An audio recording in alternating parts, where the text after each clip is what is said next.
Saya alumni 87 ya, memang sudah cukup lama. Jadi ini mungkin buat semangat juga buat teman-teman. Kalau dibilang apa namanya zaman sekolah bandel ya, termasuk yang paling bandel lah. Jadi termasuk paling sering kena skors, paling sering kena panggil guru. Saya juga pernah menjabat sebagai ketua GPA tahun 85 sampai 86 grup pencinta alam di PL. Berapa kali ekspedisi sampai saya sakit, masuk rumah sakit 3 bulan, akhirnya nggak bisa ngikutin apa namanya pelajaran, karena pelajaran memang sulit sekali ya, susah di PL itu. Akhirnya saya nggak naik kelas. Harusnya saya alumni 86, tapi diperpanjang, jadi lulus tahun 87 ya. Untuk apa namanya pendidikan, mungkin saya cerita sedikit. Saya selesai SMA 87, kemudian saya sempat ke Magelang, ikut seleksi untuk di Taruna Akmil. Sampai sana sudah selesai Pantuhirnas, saya sakit, kena lever, saya pulang.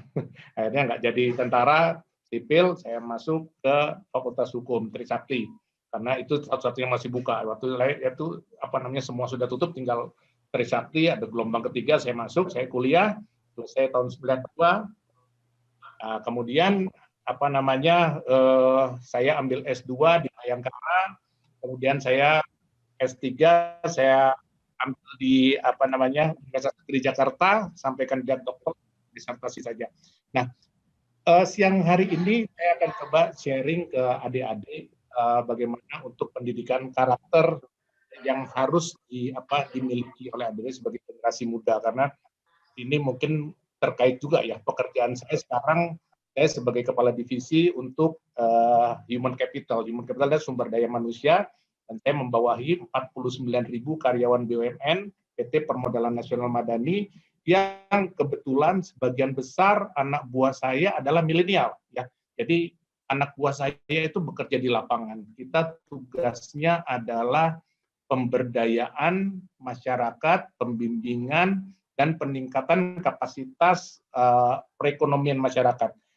Yang saya kerjakan bersama perusahaan sekarang adalah membina dan mengusahakan bagaimana yang namanya keluarga miskin atau keluarga prasejahtera bisa keluar dari apa namanya kelompok bekerja dari garis kemiskinan tersebut. Nah, yang kebetulan bekerja dengan kami saat ini adalah sebagian besar milenial. Jadi dari 49.000 karyawan saya itu 18 usia 18 sampai 23 tahun itu lebih kurang ada 42.000 karyawan ya. Dan itu adalah lulusan SMA dan lulusan SMK yang kebetulan mereka tidak mempunyai biaya untuk melanjutkan kuliah, jadi mereka memutuskan bekerja. Kami pekerjakan di BUMN kami yang tugasnya adalah membina masyarakat miskin yang ada di wilayah masing-masing. Jadi kami punya lebih kurang 42.000 karyawan milenial yang beda sedikit usia sama adik-adik di sini, 18 sampai 23 tahun, dan itu kami bina.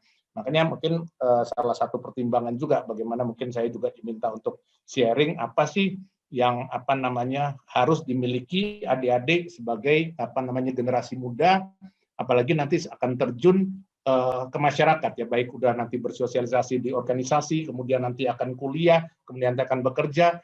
Nah, kita akan lihat apa yang perlu dibekali oleh generasi muda saat ini ya. Saya izin share untuk apa namanya materi saya. Suara saya keputus nggak ya? Jelas? Jelas suara saya? Jelas, Pak. Jelas, Pak. Jelas ya? Jelas, Oke. Pak. Panggil Mas aja lah, Mas Cakil aja, jangan panggil Pak. Saya belum bapak-bapak ya. Oke, ya. Nah, ini karakter building yang apa namanya kita lihat bilang apa namanya karakter building yang harus dimiliki. Nah, yang pertama itu kita ada lihat bahwa adik-adik sekarang itu ada di generasi yang disebut adalah milenial ya. Dan milenial ini itu tidak akan tidak berdiri sendiri, bahwa di apa namanya kalau kita ngelihat dari pengelompokan ada yang namanya baby boomers. Yang dibilang baby boomers itu kenapa? Karena memang masa di mana orang mempunyai anak sebanyak-banyaknya ya. Jadi pada saat zaman dulu itu tahun 45 sampai 64 itu untuk keluarga-keluarga yang punya anak 6, 7, 8 itu sesuatu yang normal, yang wajar-wajar saja. Jadi kita lihat keluarga Pak Harto, keluarga Bung Karno segala macam itu punya anak itu besar-besar sekali. Ibu saya juga anaknya ada kalau ibu kakak adik itu ada 8, bapak juga ada 6, ya kan. Mulai ke sini sudah kita beralih generasi. Ada generasi X, itu termasuk saya, generasi tahun 65 sampai 1976. Kemudian generasi Y 1977 sampai 1994. Dan generasi Z adalah 1995 kelahiran sampai sekarang. Kenapa kita perlu ketahui ini? Karena memang yang saya bilang tadi bahwa kami juga melakukan penelitian ya di Kementerian BUMN itu kita sedang punya program bagaimana kita melakukan percepatan kepada milenial-milenial yang ada di BUMN untuk bisa menduduki jabatan-jabatan yang lebih tinggi dengan program percepatan. Nah, masalahnya adalah ada gap di mana bahasa, kemudian perilaku, karakter yang dimiliki oleh milenial itu ternyata agak berbeda dengan senior-seniornya. Ya, jadi sering terjadi miskomunikasi, kemudian tidak mengerti apa yang diharapkan oleh atasannya atau oleh seniornya. Nah, itu yang saya coba akan bedah supaya adik-adik di sini punya wawasan, punya terbuka bahwa hal-hal ini harus kita ketahui sehingga pada saat kita nanti kita terjun di organisasi, kita masuk ke ke dunia kerja atau kita masuk ke kuliah yang lebih beragam dibandingkan dengan SMA, kita bisa bisa tahu positioning kita di mana. Termasuk juga bagaimana kita belajar untuk berkomunikasi dengan guru, belajar juga berkomunikasi dengan orang tua, dengan paman dan orang-orang yang lebih senior. Nah, ini juga mungkin bisa dipelajari juga oleh bapak-bapak guru dan mungkin orang tua bahwa memang ini kejadian yang memang sehari-hari kita temui dan kita harus lihat kenapa sih mesti ada itu. Jadi milenial untuk generasi Y, kelompok orang yang lahir tahun 1980 sampai 2000-an.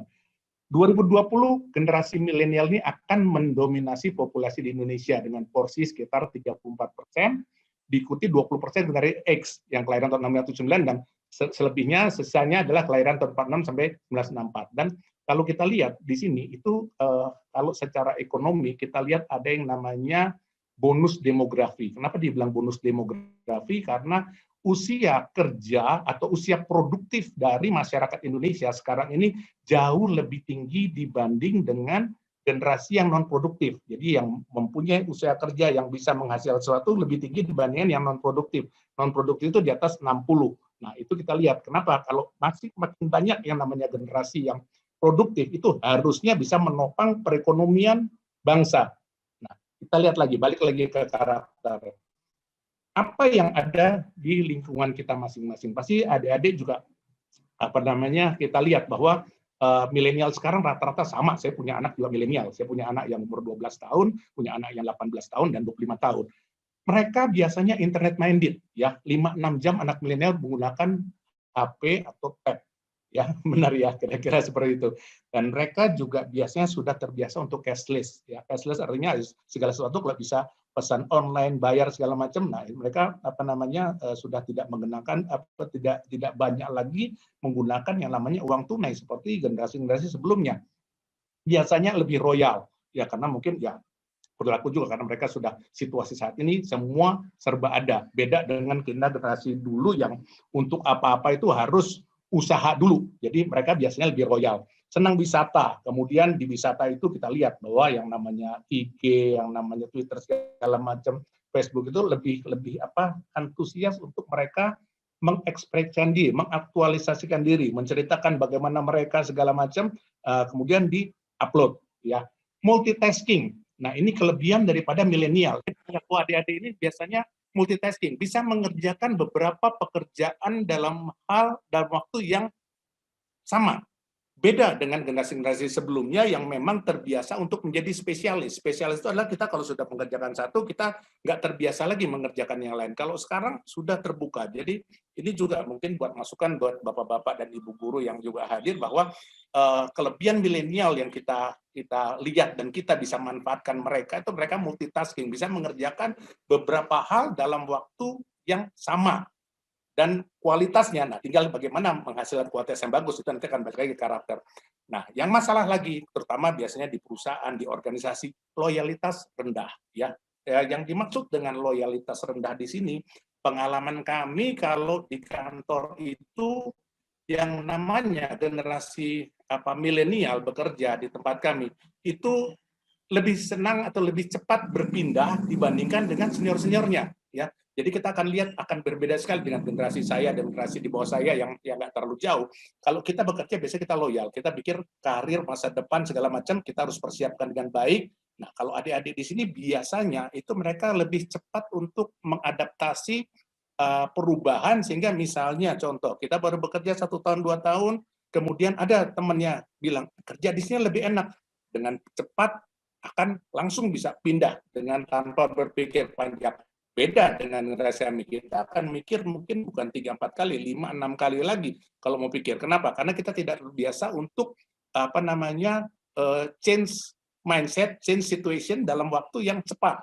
Nah, itu yang membedakan. Jadi saya bukan bilang positif negatif, bukan, tapi memang loyalitas itu bisa juga dimanfaatkan dalam hal mereka bisa mendapatkan sesuatu yang lebih baik, itu nggak ada masalah, ya. Untuk milenial. Nah, tapi kita lihat juga rasa sosial cukup tinggi, beda dengan yang sebelum-sebelumnya yang biasanya lebih individual. Kalau rasa sosial untuk di milenial lebih tinggi, itu hasil dari penelitian yang saya dapatkan dari berbagai sumber. Nah, kemudian kita lihat lagi, bagaimana sih yang namanya milenial? Ini saya akan coba putarkan video, tapi kalau misalnya ada yang nggak kelihatan, tolong disampaikan ya. Saya share video. Perbedaan generasi X, Y, dan Z. Apa sih bedanya?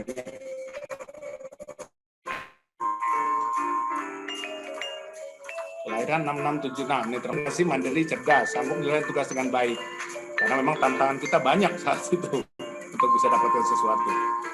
Nah, ini yang sedikit di atas adik-adik, kelahiran 7794. Oke, kerja santai dibandingkan. Videonya nggak kelihatan di saya. Oh, Mas, videonya kurang nggak kelihatan, Mas. Videonya nggak kelihatan ya? Coba sebentar. Video nggak kelihatan ya? Saya coba share lagi, sorry. Mana ya videonya?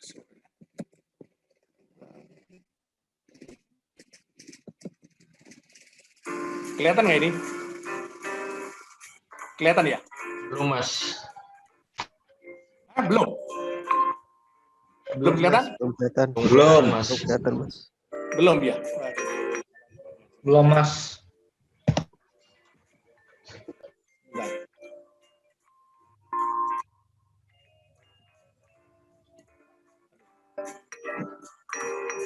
Sudah biasa. Coba lagi.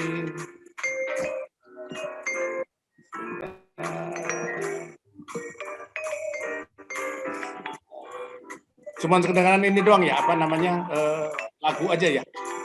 Iya, Mas. Cuman suara doang, Mas.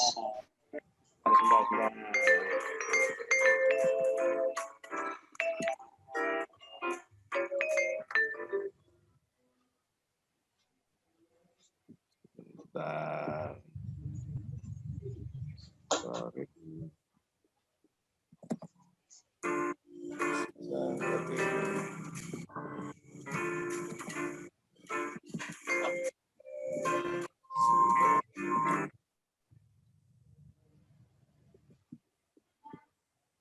Film yang mana ya tadi mesinnya? Oke.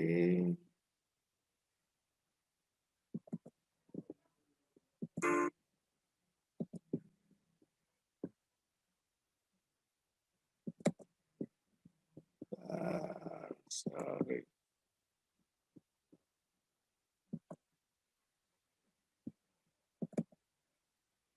Belum masuk juga, udah masuk belum? Kelihatan? Udah masuk, hanya belum muter.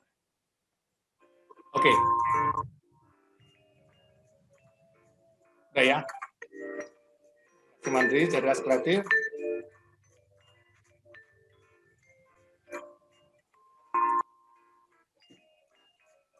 Generasi milenial Y itu biasanya terbuka terhadap hal yang baru, dia menyukai suasana yang lebih santai dibandingkan sebelumnya. Mampu bekerja secara multitasking. Nah, itu generasi milenial. Adaptasi cepat dengan teknologi. Ya. Maaf Mas, videonya masih belum kelihatan Mas. Videonya belum muter. Belum muter videonya. Oke. Sebentar.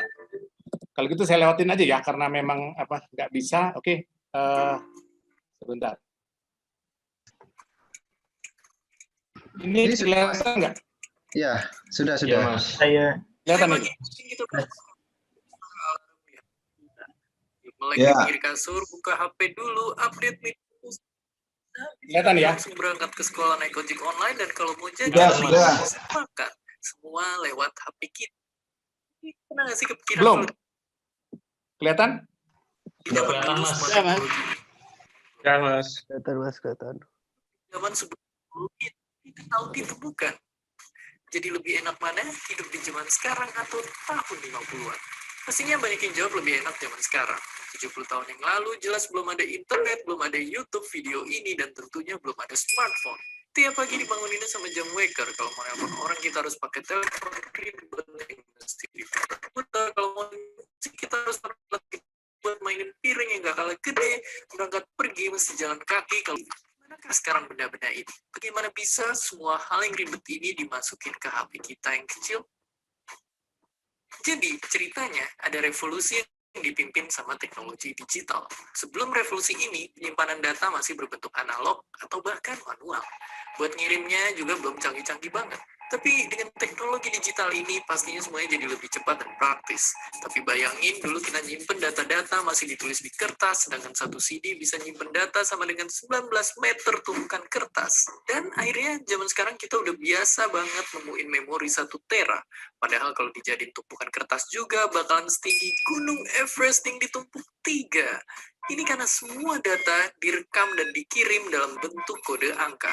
Dan semakin teknologi terus maju dan maju, semua ujungnya ke satu penemuan yang penting banget. Internet. Itu bikin perkembangan teknologi melesat kencang. Dulu buat nonton film kita harus ke bioskop dan ngantri panjang banget buat beli tiket. Sekarang kita tinggal buka HP dan pesen tiket online. Bahkan udah ada ribuan film siap ditonton lewat sentuhan tangan. Untuk belanja dan bertransaksi, kita nggak perlu lagi ke bank buat ngambil uang. Di zaman dulu pun bank itu pakai sistem barter alias nggak segampang transaksi di hari ini. Sekarang ini ibaratnya bank pun udah masuk ke HP kita.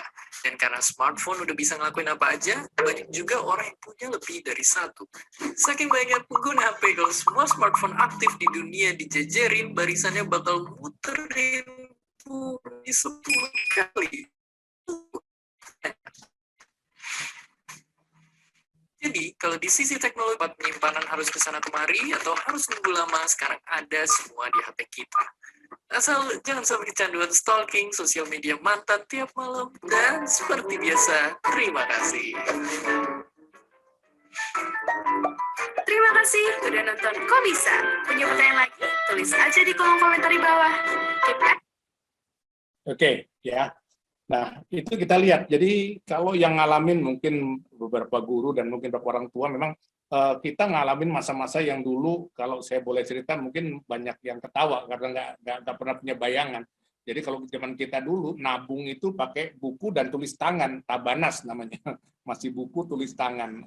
Perlu kirim kabar, pakai surat, beli perangko. Mungkin anak-anak sekarang, generasi adik-adik udah nggak pernah lihat lagi yang namanya perangko tuh kayak apa. Ya, nah itu yang kita lihat bahwa situasi sekarang sebenarnya jauh lebih instan, lebih cepat, cuma jadi tantangannya tidak terlalu banyak lagi buat generasi milenial terutama adik-adik, sehingga akan lebih menggampangkan sesuatu dibandingkan mungkin dengan senior-seniornya, ya kan? Biasanya makanya saya bilang tadi yang dipresentasikan ini adalah mereka biasanya akan lebih gampang menyerah. Begitu ada yang susah, nggak bisa, nggak ada di handphone, nggak ketemu, tidak terbiasa untuk mencari satu terobosan. Ada yang menarik bahwa waktu saya sempat kunjungan ke salah satu negara di luar, itu teman sama-sama SMA, itu kan 87 juga, dia dari rumahnya ke hotel saya bolak-balik kan, jemput, kemudian kita jalan segala macam. Nah, lucunya satu kali dia handphonenya ketinggalan, dan begitu handphonenya ketinggalan dia bilang, gua nggak tahu gimana caranya untuk balik. Karena apa? Karena dia sudah terbiasa untuk melihat semua ada di Google Maps. Nah, kalau saya karena memang masih terbiasa dual ya, maksudnya saya ngelihat di Google Maps juga dan saya juga memperhatikan bahwa ini jalannya lewat sini akan lebih cepat. Nah, itu yang saya bilang tantangan daripada generasi sekarang itu adalah ya tadi yang harus menjadi perbaikan buat adik-adik sekalian, yaitu jangan gampang menyerah ya, karena memang situasi sekarang semua diuntungkan, harusnya tidak gampang menyerah. Tadi Mas Marcel bagus sekali ya, udah menjelaskan secara karakteristik bagaimana kita sebagai laki-laki harus menjadi lead, harus menjadi leader, harus menjadi pemimpin, harus menjadi contoh ya. Nah, yang lain lagi tantangannya adalah kita lihat kurang fokus ya, karena biasa multitasking, biasa mengerjakan semua bersamaan sambil main, sambil bikin PR, sambil nonton segala macam. Nah, sehingga kurang fokus. Sehingga pada saat ketemu satu situasi di mana harus menyelesaikan satu tugas yang harus fokus sampai selesai, sampai dalam. Nah, biasanya ini generasi milenial sekarang sulit untuk fokus. Nah, itu juga tantangan juga buat guru-guru juga ya, buat bagaimana memberikan satu pelajaran pendidikan kepada generasi milenial yang harusnya sistemnya, saya bukan guru ya, tapi saya juga pernah belajar sedikit mengenai pedagogi. Itu juga bagaimana pembelajaran untuk generasi muda mestinya harus sudah mulai disesuaikan, apalagi dengan era seperti sekarang karena ada pandemi, lebih banyak kita melalui online dibandingkan dengan kehadiran fisik ya. Nah, pemanfaatkan teknologi yang salah. Kenapa pemanfaatan teknologi yang salah? Itu yang saya bilang tadi, bahwa begitu bangun bukannya atau mempunyai koneksi internet, tapi lebih banyak googling untuk misalnya, sama nih anak saya sering saya tegur juga, untuk lihat yang namanya drakor, drama Korea, kemudian lihat artis Korea. Jadi bukan digunakan teknologi untuk mencari informasi yang sebenarnya semua sudah ada di gadget yang ada di tangan adik-adik ya. Jadi kalau kita lihat, kalau zaman saya dulu, saya zaman bikin skripsi, itu saya harus datangi 5-6 universitas lain perpustakaannya untuk saya salin. Saya cari data, cari bahan, belum saya nanti ke perpustakaan umum, belum nanti baca majalah lagi. Kalau sekarang kan semua kita nggak usah kemana-mana, kita sudah duduk di meja, buka laptop, buka handphone, semua informasi sudah didapat. Nah, itu yang membuat teknologi sebenarnya bisa bermanfaat, tapi sering digunakan salah ya. Krisis etika dan moral. Dengan situasi seperti saat ini, semua serba terbuka, semua serba gampang untuk diakses, sehingga banyak hal-hal yang seharusnya tertutup atau tidak dipublikasi, tapi menjadi konsumsi sampai semua umur. Contoh, misalnya kemarin yang namanya artis Gisel. Nah, itu anak-anak SD, saya lihat anak-anak SMP yang mestinya belum cukup sudah memperoleh karena sistem informasi demikian terbuka, sehingga mereka menjadi krisis etika dan moral karena banyak sekali informasi-informasi yang tidak disaring masuk ke mereka. Ini pembelajaran juga buat adik-adik yang bahwa krisis etika dan moral bisa salah, bisa tidak tepat kalau kita memanfaatkan teknologi yang salah. Nah, itu yang salah satu menjadi tantangan bagaimana kita bisa membangun karakter yang baik dan berkepribadian. Dan ini adalah kita lihat bahwa kalau zaman dulu kita lihat yang namanya orang berhasil itu biasanya mereka yang sudah puluhan tahun bekerja dengan keras, meniti karir sehingga mereka bisa menjadi profesional yang sukses. Mereka bisa menjadi pengusaha yang sukses. Padahal saat ini banyak sekali milenial yang usianya 20-an saja sudah bisa menghasilkan miliaran ya, Mark Zuckerberg. Kemudian di Indonesia ada Menteri Pendidikan ya dan Kebudayaan, Mas Menteri namanya Nadiem Makarim. Kemudian founder Bukalapak, Ahmad Zaki Foundation. Nah, ini adalah contoh-contoh yang mesti adik-adik lihat bahwa mereka meskipun milenial tapi mereka bisa menggunakan yang namanya teknologi itu dengan tepat, fokus sehingga mereka bisa menyampingkan yang namanya tadi kelemahan-kelemahan di generasi milenial, kurang fokus, multitasking tapi tidak terarah, kemudian krisis etika dan moral. Nah, ini adalah contoh-contoh yang kita harus lihat sebagai panduan. Tadi bagus Mas Marcel cerita bahwa saya punya role model, contoh seorang senior yang membuat saya berpikir bagaimana saya bisa menjadi seperti senior tersebut. Nah, role model ini atau mentoring ya kalau kita di sistem coaching konseling itu penting buat adik-adik. Jadi kita harus punya model, punya contoh. Kalau kita tidak punya contoh untuk melihat bagaimana atau apa yang akan kita lakukan atau apa yang akan kita tuju ke depan, biasanya kita akan ya jadi begitu-begitu saja, akan tidak fokus, tidak terarah, dan akhirnya kita sendiri juga nggak tahu mau jadi apa. Dan ini bukan basa-basi ya. Saya boleh cerita, kebetulan saat ini saya juga lagi ikut pendidikan juga untuk dari Kementerian BUMN untuk menjembatani tadi gap antara milenial dengan senior-seniornya ya. Dan satu hal yang krusial, satu hal yang penting itu mereka tidak tahu kompetensi apa yang mereka harus miliki di bidang pekerjaan yang sedang dikerjakan, dan ini menjadi PR besar buat kami.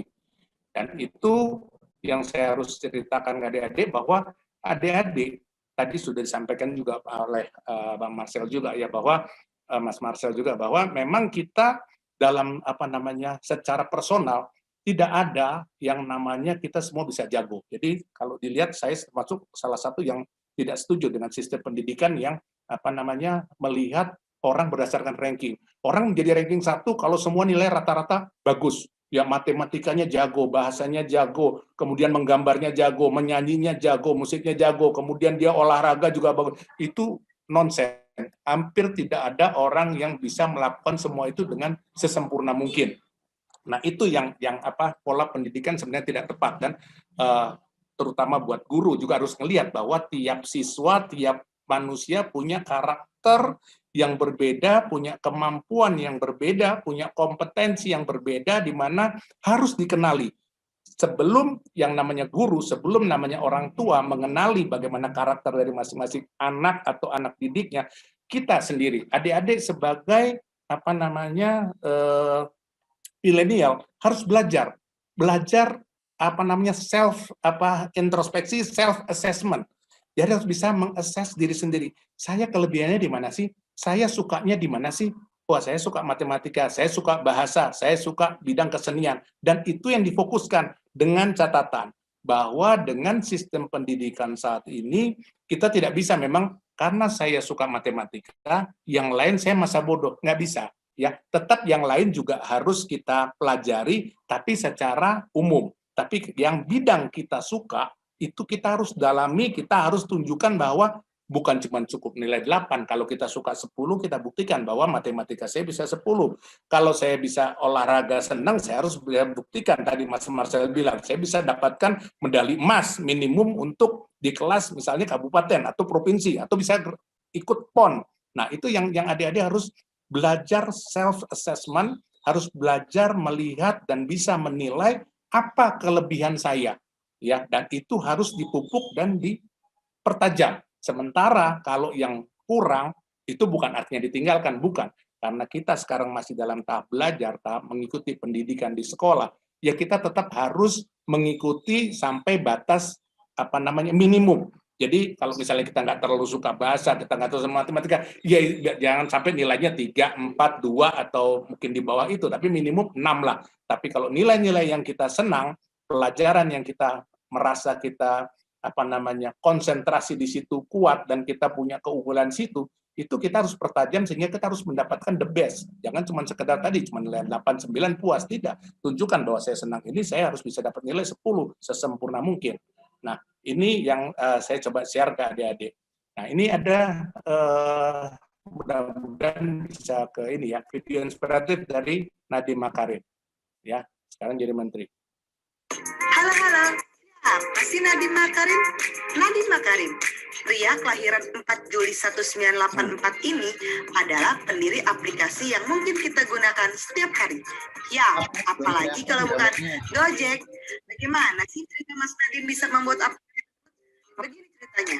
Pria lulusan Harvard Business School ini memilih mendedikasikan dirinya untuk membangun bangsa tercinta Indonesia. Selepas ia menyelesaikan studi, Nadiem bekerja di beberapa perusahaan online seperti Zalora dan Kartuku. Saat bekerja di sana, Nadiem selalu saja menggunakan ojek untuk mengerjakan tugas apapun. Karena bagi dia, mengendarai mobil atau motor pribadi sangatlah tidak efisien di kota Jakarta ini. Pengalamannya ini membawa dia menjadi dekat dengan beberapa tukang ojek, sering mengobrol dan bercanda gurau. Beberapa kebiasaan tukang ojek hanyalah duduk mengetem, mengantri, bahkan berebutan dalam mengambil penumpang. Itulah yang memberi inspirasi Nadiem untuk menciptakan sesuatu yang memudahkan kedua belah pihak, antara si tukang ojek dan si pengguna ojek. Maka Nadiem mendirikan perusahaan ojek online pada tahun 2010. Awalnya perusahaan tersebut hanyalah dimulai dengan 10 karyawan dan 20 tukang ojek.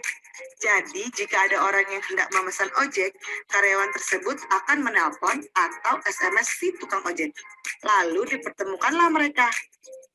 Setelah berkembang lebih pesat, perusahaan ini menarik banyak perhatian investor untuk menyuntik dana sampai triliunan rupiah. Sampai 2018 ini, sudah ada ratusan ribu tukang ojek yang bergabung dengan Gojek. Dan aplikasi tersebut sudah diunduh oleh jutaan orang di seluruh Indonesia. Kedepannya, menurut visi Mas Nadiem, Gojek bukanlah perusahaan transportasi, melainkan perusahaan teknologi. Makanya sekarang aplikasi Gojek isinya bukan hanya ojek saja. Ada GoSend untuk kirim barang, GoFood untuk beli makanan dan minuman, ada juga GoPay alias uang elektronik yang sedang booming saat ini. Dan bukan hanya itu saja, ada juga Go lainnya yang sangat membantu. Nah, sekian dulu ya. Angkat jempol untuk anak bangsa kita, Nadiem Makarim. Kalau kamu ada info tambahan, masukan, atau koreksi tentang Nadiem Makarim, silakan komen di bawah ini. Dan jika kamu suka dengan konten ini, jangan lupa subscribe ya, biar ada notification-nya. Ciao, ciao.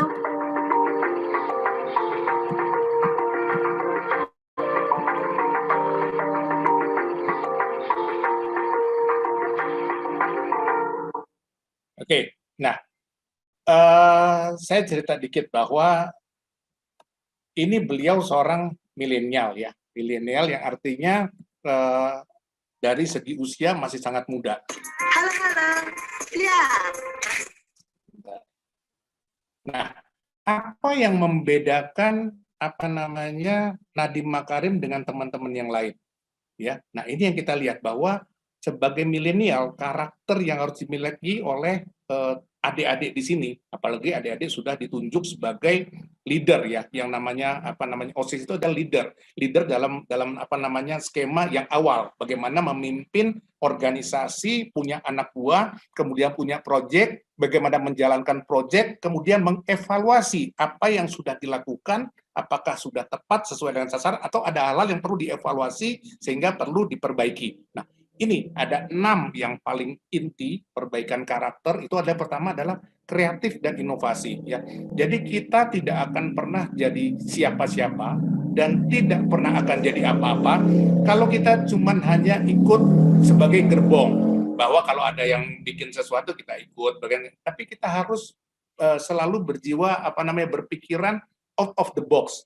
Apa yang belum ada dan kemudian apa yang membuat kita sulit, kita harus cari bagaimana pemecahan masalahnya. Tadi kita sudah belajar ya dari Mas Nadiem, di mana dia melihat bahwa ojek terlalu santai, apa segala macam, fokus nyari susah. Nah, bagaimana dibikin satu aplikasi, bukan perusahaan transportasi, bukan, tapi aplikasi untuk memudahkan baik untuk pengguna maupun untuk pengojek, itu dapat solusi sehingga dapat tercipta satu kolaborasi yang saling menguntungkan. Jadi kreatif dan inovasi itu harus yang mulai menjadi leader dalam diri adik-adik sekalian ya.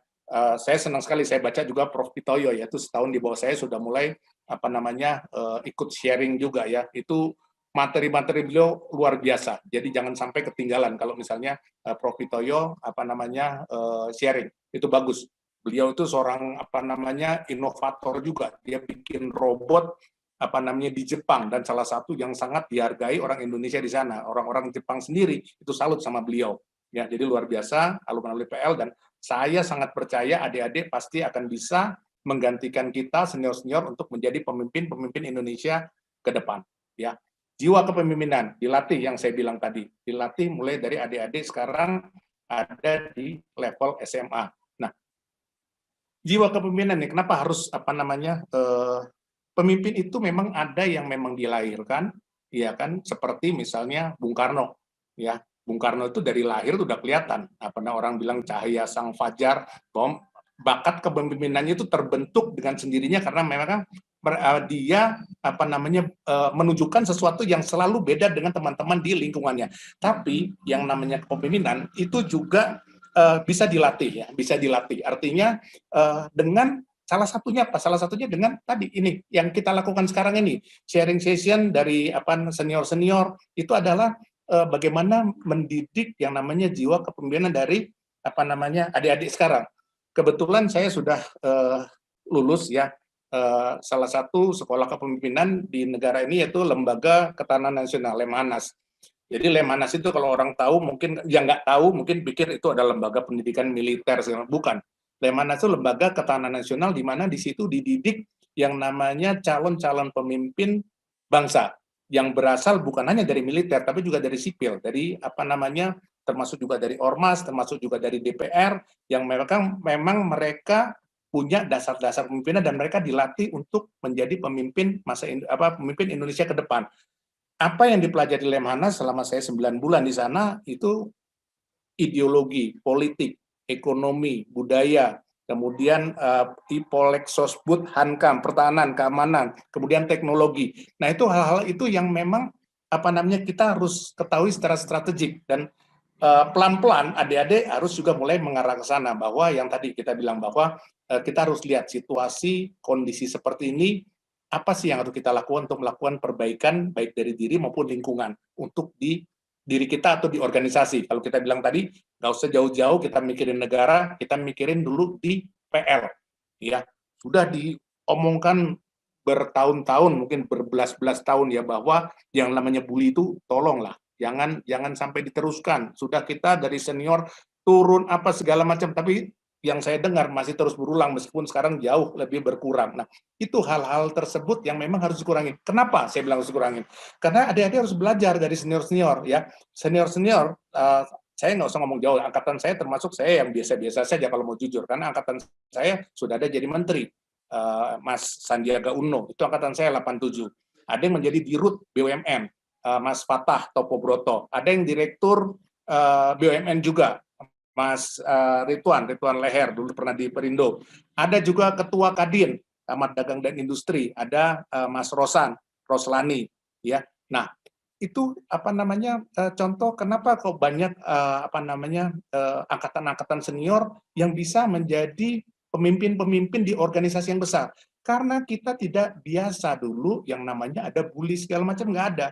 Yang namanya bully itu pengenalan, adaptasi segala macam itu cuma 2 bulan sampai 3 bulan pertama. Setelah itu melebur, tidak ada yang namanya kelas 1, kelas 2, kelas 3 segala macam, nggak ada, ya. Nah, itu yang harus sebenarnya sudah harus lama, tapi harus terus dipertahankan bahwa tidak ada lagi yang namanya senior-senioran lagi pada saat orang sudah lewat 3 bulan masuk lembaga pendidikan di SMA PL, ya. Justru dari senior itu harus mengajarkan sesuatu yang baik.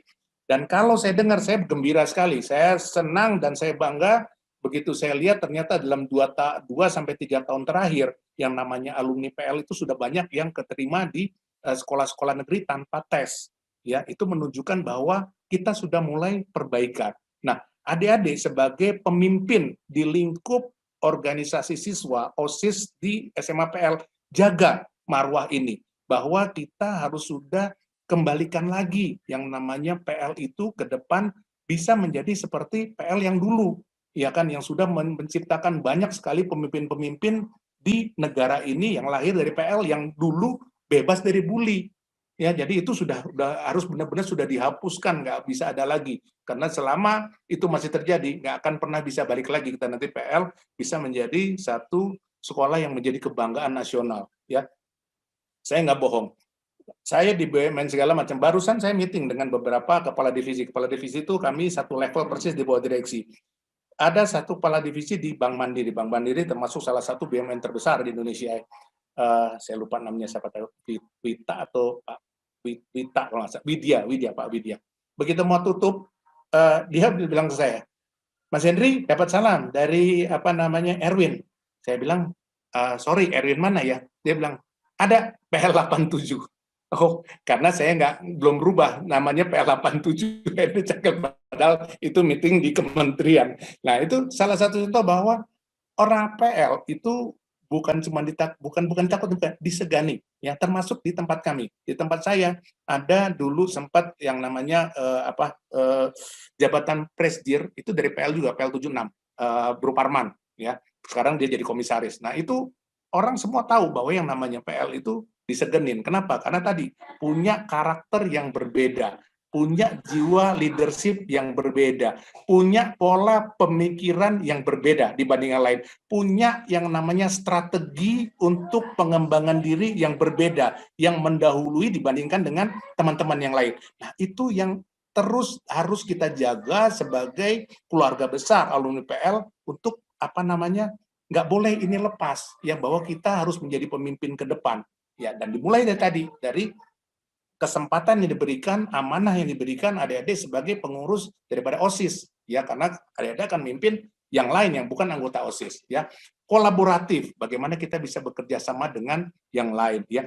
Itu yang saya bilang bahwa meskipun kita punya kebanggaan sebagai siswa PL ataupun sebagai alumni PL, tapi kita tidak bisa yang namanya semua kita ciptakan sendiri. Kita harus bisa juga berkolaborasi, bekerja sama, berpikiran positif terhadap masukan orang-orang lain. Ya, jangan akhirnya kita menjadi mentang-mentang alumni PL, kita menutup diri, kemudian kita berpikiran bahwa tidak ada yang lebih hebat dari PL. Itu salah juga. Karena saya punya beberapa bos juga bukan anak PL, tapi jago-jago juga, dan saya banyak belajar dari mereka. Nah, itu yang teman-teman juga harus, adik-adik di sini harus buka wacana, buka pemikiran bahwa di atas langit masih ada langit. Jadi sehebat-hebatnya kita alumni PL, ada juga orang lain yang hebat dan bukan alumni PL. Ya, nah itu kita harus membuka, harus kolaboratif, harus bisa bekerja sama, harus bisa belajar, mendengarkan apa yang menjadi masukan atau kritikan atau usulan dari orang lain untuk diri kita, untuk organisasi kita, untuk kebaikan kita. Nah, kolaboratif ini yang harus karakter yang harus dimiliki oleh adik-adik sebagai pemimpin. Karena tidak ada yang namanya pemimpin tidak kolaboratif. Selama pemimpin berpikiran semua hanya one man show atau semua akan dikerjakan sendiri, itu biasanya dia akan gagal. Karena namanya pemimpin, namanya manajer, dia menggerakkan organisasinya untuk mencapai satu tujuan. Kalau tidak bekerja sama, dia tidak didukung oleh organisasinya, oleh anak buahnya, oleh timnya, itu tidak akan bisa mencapai. Percaya sama saya. Nah, itu juga yang adik-adik sebagai leader dari OSIS harus bisa kolaboratif, jangan menantang saya pengurus, kemudian siswa biasa ngasih masukan, lo tahu apa, lo kan nggak ngerti, pemimpinnya gua. Jangan, kita harus belajar. Ya, belum tentu yang namanya orang tidak atau anak atau rekan kita yang tidak terpilih itu artinya biasa-biasa, belum tentu. Ya, bisa juga mereka ternyata punya usulan, punya ide dan punya bakat yang ternyata lebih dari kita. Nah, kita harus belajar ini kolaboratif. Critical thinking, ya, itu juga karakter yang wajib dimiliki, di mana kita harus kritis, ya, harus berpikir kritis bahwa situasi seperti ini apa sih yang kita harus perbaiki, apa sih kita harus siasati. Contoh misalnya situasi kayak ini, pandemi, sekolah semua mulai harus belajar online. Harusnya ada berbagai misalnya sistem yang jago-jago, harusnya jago-jago anak PL bisa bikin lebih memudahkan komunikasi untuk pembelajaran, ya, yang dilakukan dari sekolah kepada murid. Nah, apapun sistem yang ada, harusnya waktu yang ada di rumah, karena kalau kita lihat sebenarnya itu banyak waktu yang akhirnya bisa terbuang percuma kalau kita tidak bisa memanfaatkan dengan baik. Contoh, kita harus berpikir pada saat kita bersekolah normal atau saya bekerja dengan normal, berapa jam saya habiskan waktu untuk di jalan? Minimum kalau saya dari Bogor, saya ke Jakarta, itu 2 jam berangkat, 2 jam pulang, 4 jam. Pada saat saya bekerja di rumah, work from home, atau teman-teman atau adik-adik belajar dari rumah, itu mungkin ada yang 1 jam perlu ke sekolah, ada yang setengah jam, ada yang mungkin 15 jam. Tapi waktu yang dialokasikan untuk transportasi, untuk lama pulang pergi ke sekolah, itu harusnya bisa dimanfaatkan untuk hal yang lain. Jangan nanti dimanfaatkan untuk misalnya tidur, untuk main game, tapi justru untuk sesuatu yang lebih positif. Saya baru baca kemarin, ada 2 anak muda, cuman lulusan SMK, tapi di Jawa Tengah, dia punya perusahaan sudah menghasilkan omset miliaran rupiah, cuma lulusan SMA. Dia tidak diterima bekerja dimanapun karena dia cuma ijazahnya SMK. Tapi dia dapat proyek kalau nggak salah dari Boeing ya, untuk bikin sayap, untuk bikin desain sayap pesawat, kemudian ada desain berapa mesin-mesin, dari ordernya itu dapat dari Amerika, dari Jepang, dari Eropa. Nah itu salah satu contoh orang yang kritis, bahwa oke, saya nggak sanggup untuk sekolah, tapi saya berpikiran kritis, saya bikin konsep yang orang lain nggak punya. Nah di kotak-katik sama dia komputer, bikin pakai, saya nggak ngerti, saya bukan orang IT ya, tapi mereka bisa bikin konsep, bikin desain sayap pesawat, desain mesin-mesin tertentu yang akhirnya desainnya dibeli dengan harga miliaran. Nah itu yang adik-adik harusnya sebagai milenial, apalagi dididik di PL, mulai berpikir kritis, ya, mulai berpikir sesuatu yang beda. Zaman saya dulu, saya ingat ada beberapa teman yang jago-jago. Pada saat guru menerangkan depan, dia maju, Pak, caranya salah Pak, saya punya cara lebih cepat. Dia maju, kemudian dia bikin jalan sendiri, dan sampai hasilnya sama dan lebih cepat. Nah itu contoh orang-orang yang kritis, ya. Nah itu yang saya bilang tadi, karakter yang harus dimiliki oleh adik-adik adalah kritis, melihat situasi saya ini apa sih yang harus bisa diperbaiki. Jangan ya sudah kita ikuti saja, nggak bisa. Kita harus menjadi leader, kita harus kritis, kita harus perbaiki situasi yang ada saat ini. Open minded, terbuka, yang tadi sudah saya sampaikan sebenarnya terkait dengan di atas, kita terbuka terhadap masukan dari luar, masukan dari orang tua, masukan dari guru, masukan dari senior pada saat sharing session. Nah ini salah satu yang sebenarnya saya bangga dan saya salut ya dengan guru-guru, dengan senior-senior yang memang luar biasa memperjuangkan bagaimana adik-adiknya yang masih bersekolah di PL bisa kelak menjadi pemimpin-pemimpin Indonesia ke depan, ya. Tapi kalau di balik ini ternyata misalnya adik-adik mikir, ngapain sih ini senior-senior udah pada tua-tua ikut-ikutin ngurus-ngurusin mengerti apa dia tentang SMA. Nah, selama adik-adik berpikiran seperti itu, menutup diri, tidak mau membuka wawasan, ya akan sulit. Jadi kalau orang bilang tuh cinta bertepuk sebelah tangan, dari senior, dari guru, dari orang tua niatnya untuk kita membangun, tapi adik-adik sendiri yang menutup pikiran dengan berpikiran ngapain, bosen ya ketemu orang tua lagi, mau ketemunya artis gitu kan, yang cantik-cantik, Gisel kayak sekali-sekali suruh ngisi acara misalnya kayak gitu kan.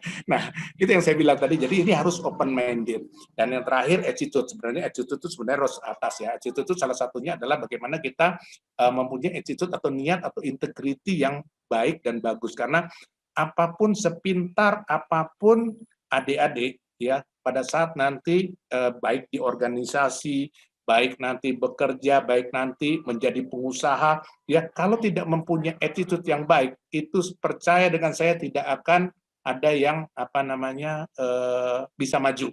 Ya kalaupun maju akan sampai level tertentu mentok dan tidak akan bisa maju lagi.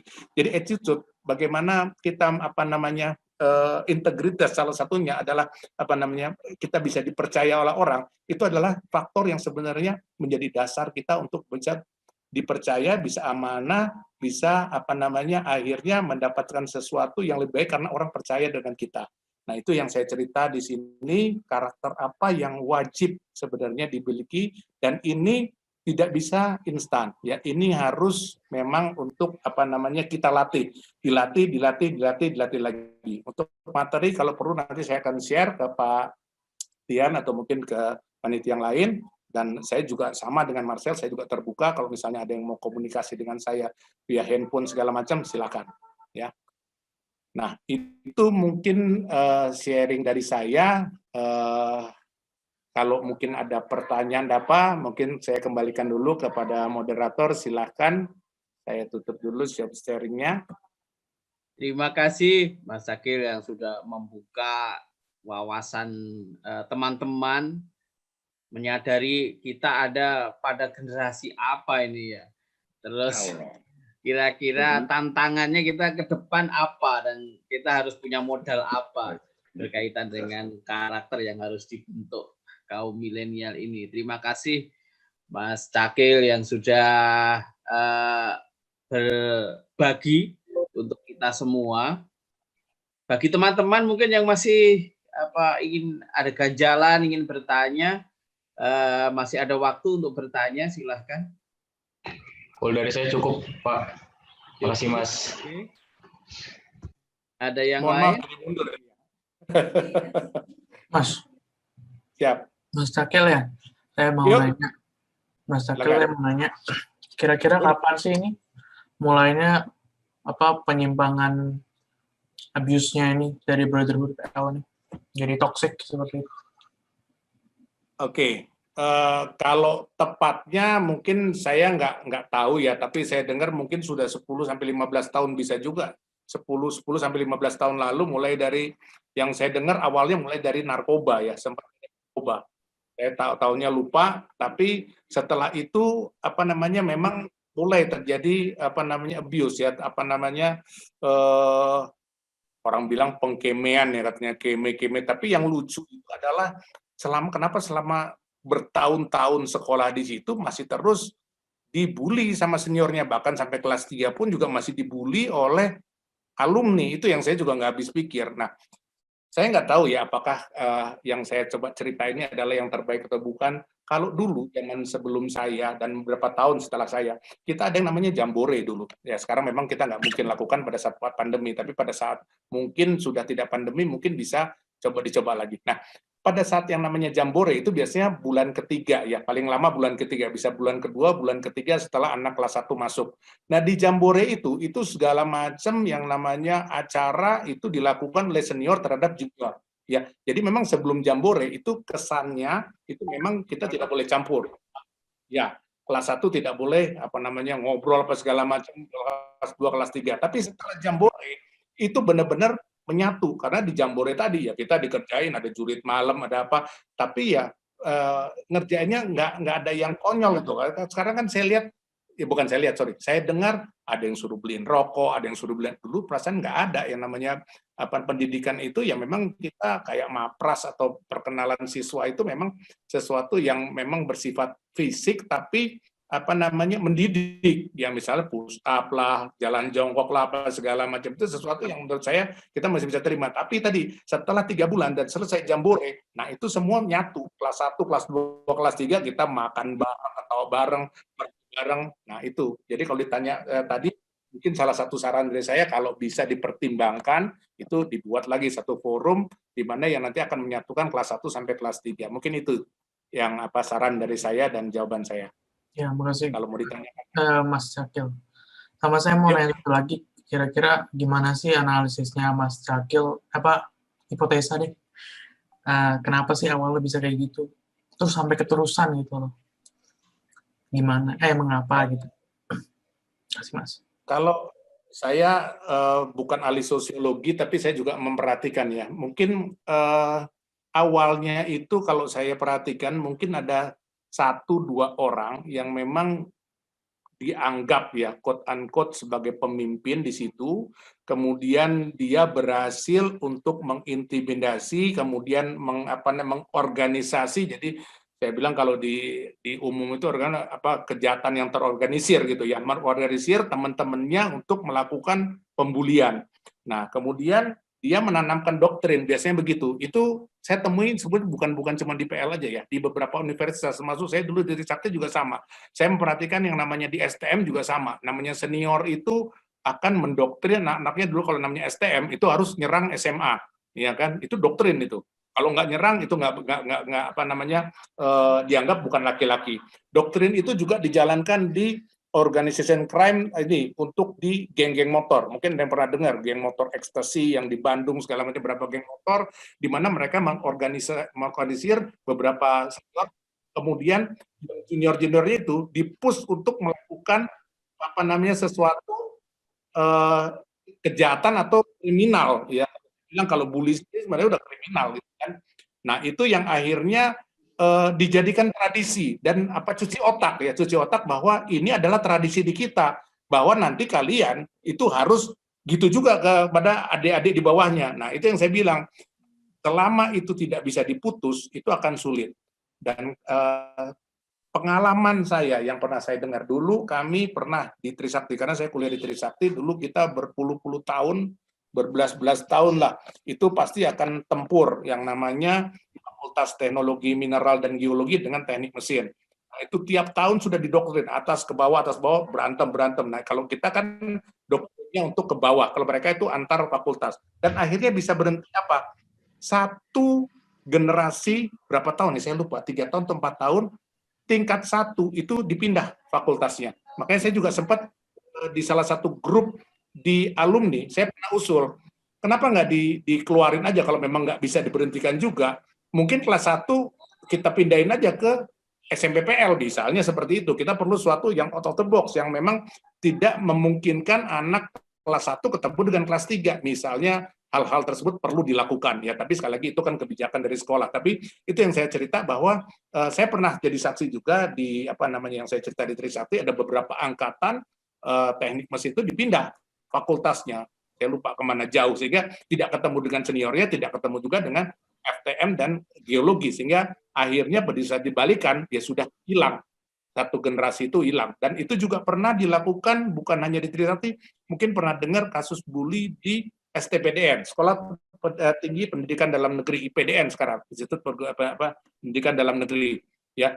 Itu berapa angkatan untuk tingkat 1-nya, tadinya di Bandung, dipindah ke Jakarta, ya. Nah, seberapa tahun? Akhirnya apa? Begitu sudah mulai 2 tahun, 3 tahun sudah hilang, kembalikan lagi ke Bandung lagi, dan sekarang tidak pernah terjadi lagi terdengar yang namanya bully sampai mengakibatkan korban jiwa malah kalau di sana. Ya, Trisakti juga ada korban jiwa dulu meninggal berantem. Ya di kita, alhamdulillah saya tidak pernah dengar sampai ada yang korban jiwa, meskipun ya tetap tidak bisa ditolerir yang namanya bully dari senior pada junior. Mungkin itu masukan dari saya. Ada yang bertanya lagi, silakan. Terima kasih, Mas. Terima kasih, Pak. Mas Cakil. Saya mau nanya tadi. Ya, Mas Ebi, silakan. Ya, di siang Mas saya mau nanya nih. Boleh. Menurut pendapat Mas ya, saya sendiri kan saya dari GPA juga nih. Mantap. Ya, jadi menurut Mas apa hal yang bisa Mas petik dari GPA sehingga apa yang bisa dipetik dari GPA buat OSIS sekarang ini sama PL sekarang ini. Soalnya kan saya lihat nih di GPA ini kan banyak banget hal yang bisa dipetikkan ya. Mulai dari dari kekeluargaannya, kesaudaraannya yang di lintas angkatan tuh sampai sekarang tuh masih kuat banget. Menurut Mas apa aja yang bisa dipetik dari GPA apalagi buat di zaman sekarang ini, terutama di brotherhood yang udah sistemnya udah mulai beda kayak dulu. Ya, baik, terima kasih, benar ya. Saya lihat bahwa saya ikut beberapa grup alumni PL ya, itu luar biasa. Ada satu grup itu isinya alumni 70 sampai 2016 kalau nggak salah. Bayang ya, itu kakek dan cucu, bukan anak dan bapak lagi. Ya kan, brotherhoodnya terjalin. Nah, balik ke namanya GPA, Grup Pencinta Alam. Pesan saya satu, jangan teman-teman GPA merasa lebih hebat dibandingkan dengan organisasi yang lain. Itu tolong dicamkan baik-baik. Ya. Kenapa? Karena selama teman-teman berpikiran bahwa, dan juga organisasi yang lain, mungkin dari GJ, dari yang lain, selama masing-masing berpikiran bahwa gua lebih hebat, gua lebih sakti, lebih segala macam, lebih tinggi kelasnya dibandingkan organisasi lain, tidak akan terjadi kolaboratif dan akan terjadi tadi sama. Jadi indoktrinasi akhirnya menjadi gap. Kalau di istilah di pekerjaan itu ada silo-silo, ada kotak-kotak. Oh, ini gua GPA, ini bukan, nggak usah diajak main. Ini gua GPA, mau ada yang lain nggak boleh. Enggak. Justru kita sebagai orang yang punya pergaulan harusnya lebih luas, dalam arti kita cuma bukan belajar di sekolah, tapi kita juga mengenal alam, dan kita tahu di alam sendiri itu juga mengajarkan kita hidup untuk saling berbagi, saling bekerja sama, saling berkolaborasi, karena kalau nggak ada yang lain kita nggak akan bisa jadi satu. Nah, saran saya yang harus dilakukan adalah bagaimana GPA harusnya mulai menjadi contoh untuk mengajak organisasi lain untuk tadi ide aja bikin jambore sama-sama, kemudian bikin kegiatan yang saling mendukung, yang lain juga diikutkan ke dalam panitiaan, kemudian hal-hal seperti itu yang harus mulai dibangun ya, kolaborasi. Jadi saya bilang tadi identitas politik identitas di mana kita merasa sesuatu yang bagus itu bukan hanya omongan, bukan hanya membeda-bedakan dengan yang lain, tapi harus dibuktikan dengan prestasi. Itu saran saya, ya. Yang kedua. Jadi artinya kalau kita ngomong GPA yang paling hebat, gerak jalan yang paling hebat, apalagi PMR, saya nggak tahu masih ada atau enggak. PMR yang paling hebat. Nah, harus tunjukin dengan prestasi bahwa misalnya GPA saat ini punya proyek mendaki 7 gunung dalam 6 bulan misalnya contoh, atau mendaki Kartens Piramid di Papua misalnya, atau mendaki Mount Kinibalu di Sarawak misalnya. Nah, hal-hal seperti itu yang harus dibangun, ya. Bagaimana masing-masing organisasi menunjukkan bahwa kita eksis, kita membawa nama PL, bukan dengan cukup kata-kata, bukan dengan cukup doktrin gua lebih bagus dibanding yang lain, tapi dengan hasil nyata bahwa kita punya prestasi tertentu. Taekwondonya misalnya minimum dalam 1 tahun misalnya 1 atau 2 medali emas misalnya untuk kelas provinsi misalnya seperti itu. Nah, hal-hal seperti itu yang harus disadari oleh adik-adik bagaimana membangun yang namanya jiwa korsa, keterikatan atau kebanggaan korps, tapi tanpa harus menjelekan yang lain, ya. Kita belajar dari teman-teman TNI.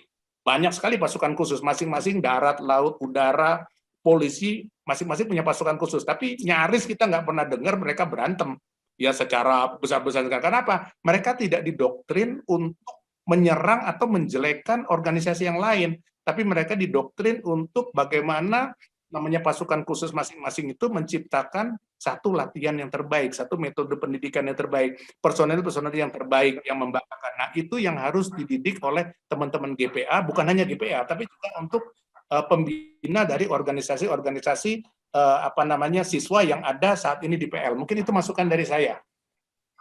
Oke, asik juga ini Mas ngobrolnya, tapi waktunya udah habis ya. Tapi saya kira kalau nanti ada kesempatan, ada waktu lagi, kita bisa mengundang Mas Cakil ngobrol dengan teman-teman ya Mas ya. Ya. Saya juga masih jadi pembina untuk ikatan alumni resimen mahasiswa. Jadi saya juga ketemu dengan mahasiswa masih sering jadi kalau misalnya saya berkali lagi saya bilang bahwa nomor saya juga terbuka, ada yang mau diskusi atau mau dipanggil lagi silakan anytime Pak. Mantap, mantap. Mas Tian, ini catat Mas Cakil terbuka ini ya. Pak Tian, nanti kita bisa ngobrol lagi bersama Mas Cakil dengan teman-teman OSIS untuk bisa menajamkan lagi dan bisa semakin membuka kita untuk lebih berkualitas lagi.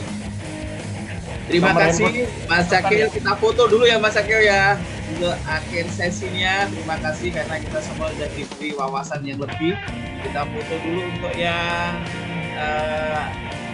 halaman 1 dulu ini. Ada yang belum nampak kameranya, tolong dinampakkan dulu. Oke, 1, 2. Ya, yang halaman 2 ya. Oke, siap. 1, 2. Ya, terima kasih Mas Cakil yang sudah memberikan kita banyak hal, dan terima kasih keterbukaannya untuk menerima kita kembali untuk berdiskusi. Tuhan memberkati kita semua. Salam sehat. Ditepuk tangan Mas Cakil.